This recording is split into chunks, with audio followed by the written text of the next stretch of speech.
Bonjour à tous et bienvenue sur boursicoté.com pour cette nouvelle analyse technique Forex, matières premières et crypto-monnaies avec une paire de devises euro-dollar qui continue à consolider. Hier on s'appuyait ici sur la zone des 1.1090, et bien on a franchi cette zone, donc après ici quelques contacts sur la bande de Bollinger supérieure. On vient ici se poser sur la moyenne mobile 20 exponentielle, donc il s'agit d'une phase de consolidation qui actuellement ne remet absolument pas en cause la poursuite de la tendance court terme qui reste haussière, et donc il va falloir surveiller un petit peu si on continue à descendre la semaine prochaine. Donc globalement, tant que l'on reste ici au-dessus de cette moyenne mobile, et même si on vient tester la zone des 1.10 sans trop la casser à la baisse, ça restera haussier sur cette tendance. Par contre, sous cette zone des 1.10, là effectivement on commencera à avoir quelques signes d'affaiblissement qui pourraient nous projeter vers un retour aussi sur la zone des 1,0880.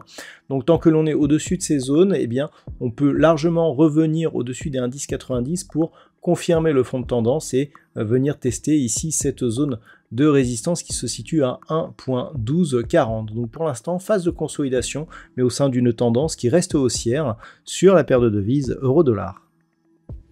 Sur la paire de devises livre sterling contre dollar américain, eh bien, on a là aussi une phase de consolidation, mais qui est beaucoup moins marquée.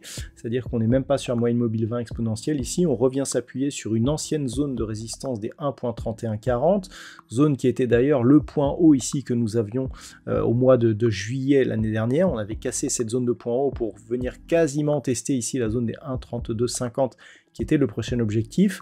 Donc globalement, ça reste haussier. On est là aussi sur une dynamique qui pourrait encore consolider sans remettre en cause la tendance haussière de fond. Jusqu'à 1.30 ici, eh bien, il n'y aurait aucune remise en cause. Ce n'est que sur cassure de cette zone que l'on commencera à avoir des signaux d'affaiblissement. Mais globalement, tant que l'on est au-dessus, on peut viser ici une phase de consolidation temporaire en vue d'une reprise et d'un retour ici sur cette zone de résistance des 1.3250. Donc malgré cette phase de consolidation, on reste dans un biais haussier sur la tendance court terme sur cette paire de devises livre sterling contre dollar américain. Sur l'or, on a consolidé là aussi, on revient chercher la zone des 2500 $ l'once, donc ça fait en gros 2 semaines que l'on est sur ces zones de cotation. Il semblerait que la zone des 2500 ici s'impose comme niveau de support, peut-être même légèrement inférieur, ici 2485.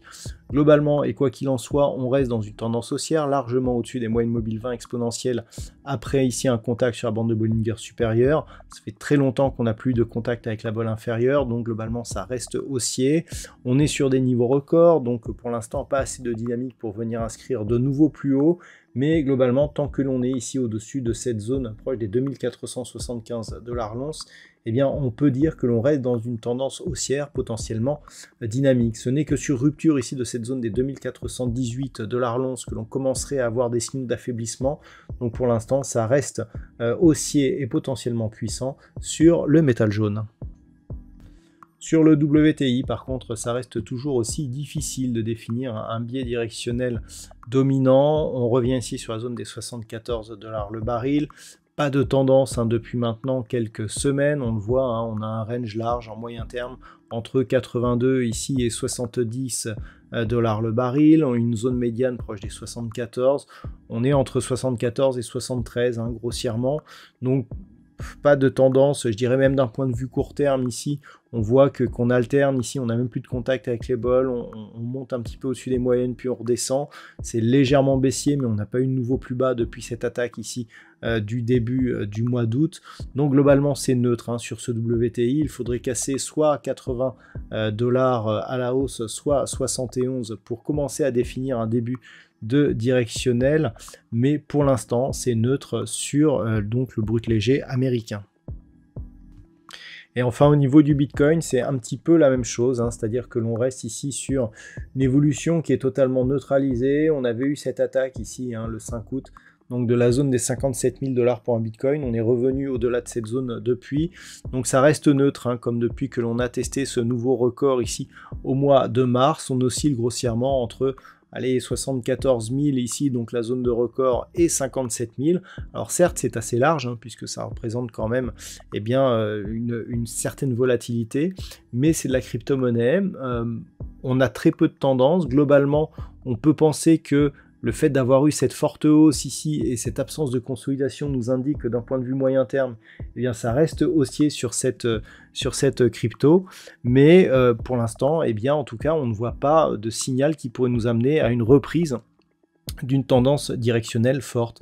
Donc les zones d'alerte ici 57 000 voire 52 500 franchis à la baisse nous donnera une nouvelle alerte d'une possible consolidation plus marquée, et la reprise de la tendance haussière eh bien, serait signalée au-delà des 74 000 $ pour un Bitcoin.